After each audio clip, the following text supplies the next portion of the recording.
दिव्या को देखने लड़के वाले आए हैं, लेकिन उनकी बातों से लग रहा है कि वो लंबी लंबी फेंक रहे हैं। हमारे यहाँ 5 कार है, 7 बाइक्स है, फिर भी हम बस से आए हैं।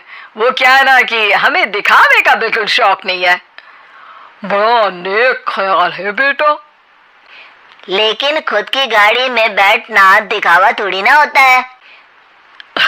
अरे हम दिल्ली से आए हैं, वहाँ पोल्यूशन बहुत है ना, तो हम गाड़ी में नहीं निकलते हैं। हाँ, ये उससे भी बड़ा नेक ख्याल है बेटा। लेकिन अगर आपको पोल्यूशन की इतनी चिंता है तो घर में 5 कार और 7 बाइक क्यों रखी है? अरे इतने पैसे हैं, फुर्सत में क्या करेंगे, कुछ ना कुछ खरीद लेते हैं। अभी पिछले ही हफ्ते एक हेलीकॉप्टर खरीदने का सोच रहा था। तो क्यों नहीं खरीदा?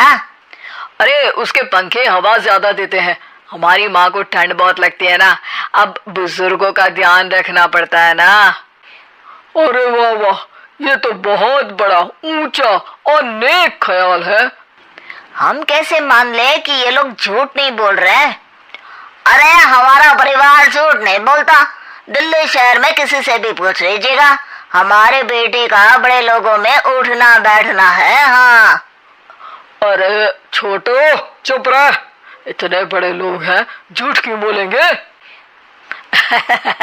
हमारी फैक्ट्री है, और ऐसी फैक्ट्री कि यहाँ ग्राहक आया, इधर सामान बनाया जल्दी जल्दी, और हम हर काम ना जल्दी करते हैं। हाँ वही तो, तब जल्दी जल्दी अपनी बेटी का हाथ हमारे बेटे के हाथ में दे दीजिए। दिव्या के पिताजी दिव्या के भाई छोटू की एक भी बात न मानते हुए दिव्या की शादी दिल्ली के इस फेकू परिवार में करवा देते हैं। जब दिव्या ससुराल पहुंचती है तब आपकी कार्स और बाइक्स कहाँ है? मुझे बाहर जाना था किसी काम से। कार और बाइक्स? कौन सी कार और बाइक्स?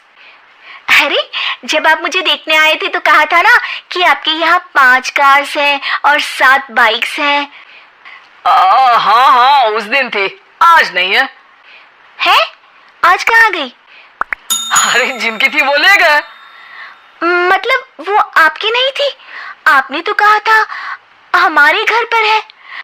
हाँ घर पर थी, बाबूजी का एक पार्ट टाइम काम है, कार और बाइक धोने का।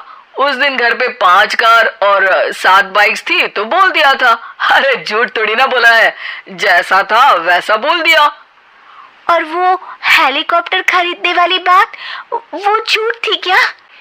अरे बिल्कुल नहीं, शहर में एक नई कंपनी आई है पंखे की, जिसके पंखे बड़े हैं। कंपनी का नाम हेलीकॉप्टर रखा है। जब लेने गए तो हवा बहुत तेज फेंक रहा था, तो माँ ने बोला ठंडी लगेगी बेटा। वैसे भी दिल्ली में ठंड ज्यादा होती है ना। झूठ कहाँ बोला मैंने, जैसा था वैसा बोल दिया। हे भगवान, और वो फैक्ट्री वाली बात, इधर ग्राहक आया उधर सामान तैयार। अरे वो भी तो बिल्कुल सही है। मेरा ना पानी पूरी का ठेला है, इधर ग्राहक आता है उधर पानी पूरी बना देता हूँ। अरे झूठ कहाँ बोला, जैसा था वैसा बोल दिया। हे राम, मेरे तो कर्म फूट गए। आपने तो कहा था कि आप लोगों का बड़े लोगों में उठना बैठना है। अरे है तो, पहले मैं बहुत बड़े लोगों के यहाँ नौकर था। जब भी कोई गलती करता तो वो मुझसे उठक बैठक लगवा देते। हो गया ना बड़े लोगों में उठना बैठना। दिव्या अपने साथ हुए धोखे पर रोने लगती है और ठान लेती है कि वो ससुराल वालों को लाइन पर लाकर ही रहेगी और उनकी ये झूठ बोलने वाली आदत छुड़वा कर रहेगी। आप लोग खाने में क्या लेंगे? करेला खा लूंगा। अरे मुझे तो टिंडे खाने हैं। कद्दू खाऊंगा। अच्छी बात है, खाने के टेबल पर मिलते हैं। शाम को जब सब खाने के टेबल पर मिलते हैं तो सब देखते हैं कि टेबल पर प्लेट्स में एक पूरा और कच्चा कद्दू रखा है, कच्चा करेला रखा है और कच्चे टिंडे भी रखे हैं। बहू ये सब क्या है? ससुर जी के लिए करेले, आपके लिए टिंडे और श्रवण जी के लिए कद्दू। अरे वो तो दिख रहा है, लेकिन ये पकाया क्यों नहीं है? आप लोगों ने पकाने को तो नहीं कहा था, बस मैंने पूछा था क्या खाएंगी, तो आपने ये कहा था कि करेले, टिंडे और कद्दू खाने वाले हैं। ये क्या मजाक है दिव्या, तुम झूठ बोल रही हो। अरे मजाक कहाँ है, आपने कहा कद्दू खाएंगे तो खाइए, ऐसे थोड़ी ना कहा था कि पका हुआ खाएंगे।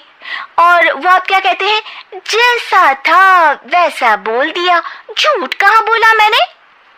दिव्या की बात सुनकर, समझकर सब शर्मिंदा हो जाते हैं और उन्हें अपने किए और झूठ बोलने की आदत पर पछतावा होता है। दिव्या समझदारी दिखाते हुए उन्हें सच के रास्ते पर चलने और किसी से मजाक में भी झूठ ना बोलने की सीख देती है और उनके काम में मदद करके उनके काम को और बड़ा बनाने में मदद करने लग जाती है।